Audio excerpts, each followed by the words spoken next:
Sekretet e derës, si të tërheqësh pasurinë në 5 minuta. Përshëndetje miqtë e dashur. Para se të ndiqni këtë video, mos harroni të pëlqeni faqen tonë dhe të shpërndani videot miqve tuaj. Mirë se vini në këtë udhëtim të qetë drejt harmonisë së shtëpisë suaj. Sot do të flasim për portën e shpirtit të çdo shtëpie, hyrjen kryesore. Sipas Feng Shuit, kjo nuk është thjesht një derë prej druri apo metali, është goja e qisë, frymëmarrja e parë e energjisë që hyn në jetën tuaj çdo ditë.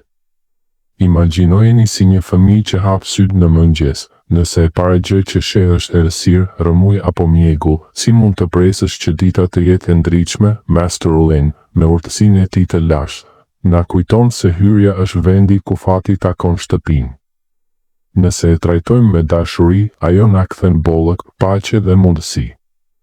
Nëse e lëm të harrohet, ajo na mbyll dyert e fatit pa që ne ta kuptojmë.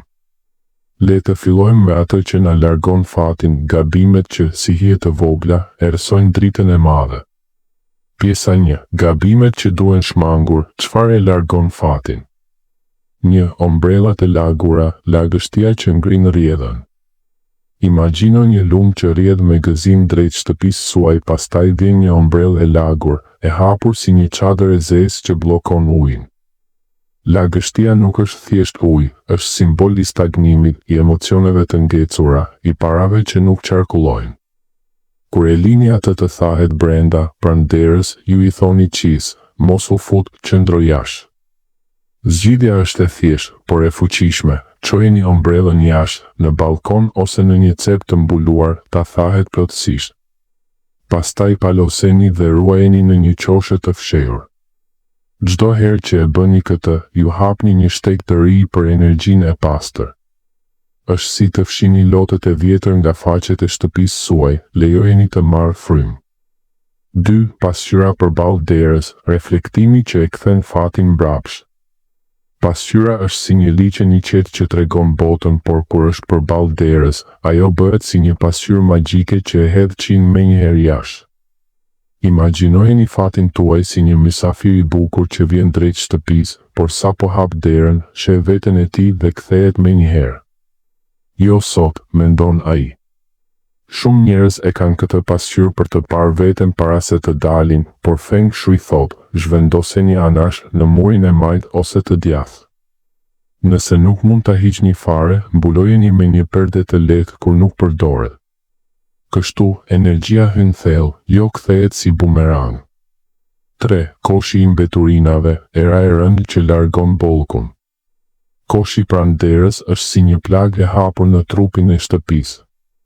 Ai tërheq energji të rëndë, të ndotur, atë që ne e quajmë shachi. Çdo herë që hyni, merrni me vete atë erë të padukshme të kalbjes, të humbjes. Zgjidhja? Fshiheni brenda një dollapi, pas një dere të bukur, ose në një qoshe të largët. Mbajeni gjithmonë të mbyllur dhe të pastër. Kur e bëni këtë, ju i thoni shtëpisë, këtu hyn vetëm gjërat e bukura dhe të pastra.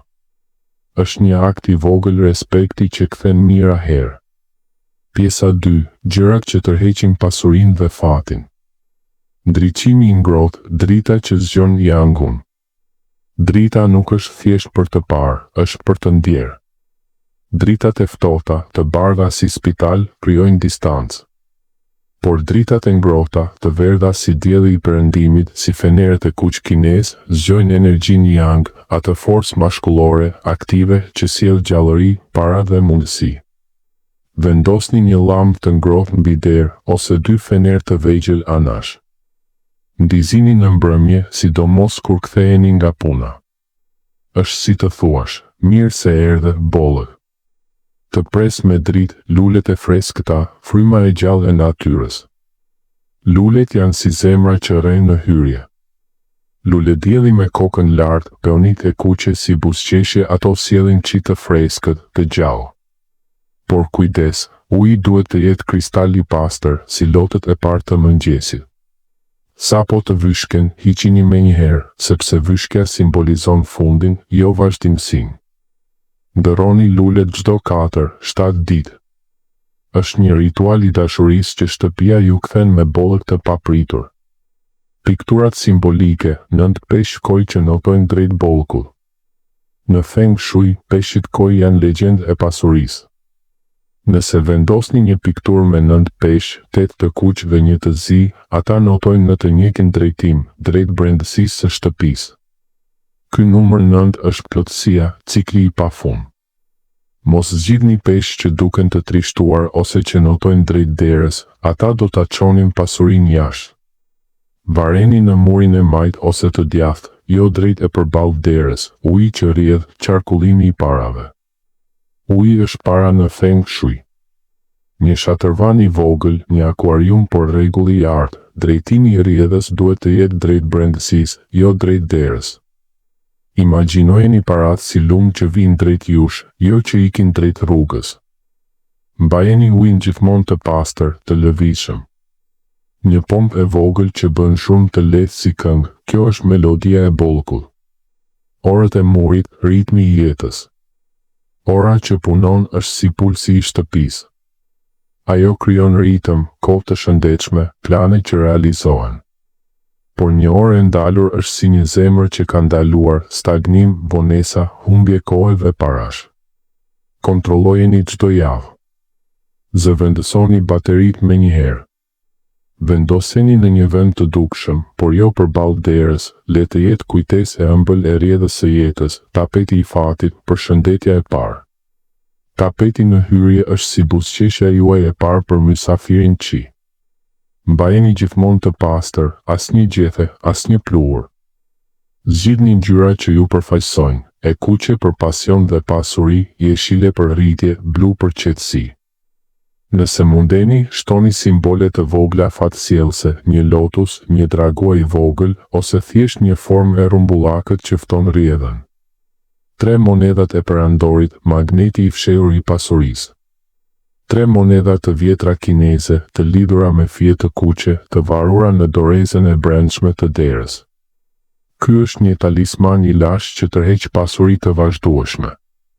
E kuqja është fuqia e jangut, 3 është numri i harmonisë.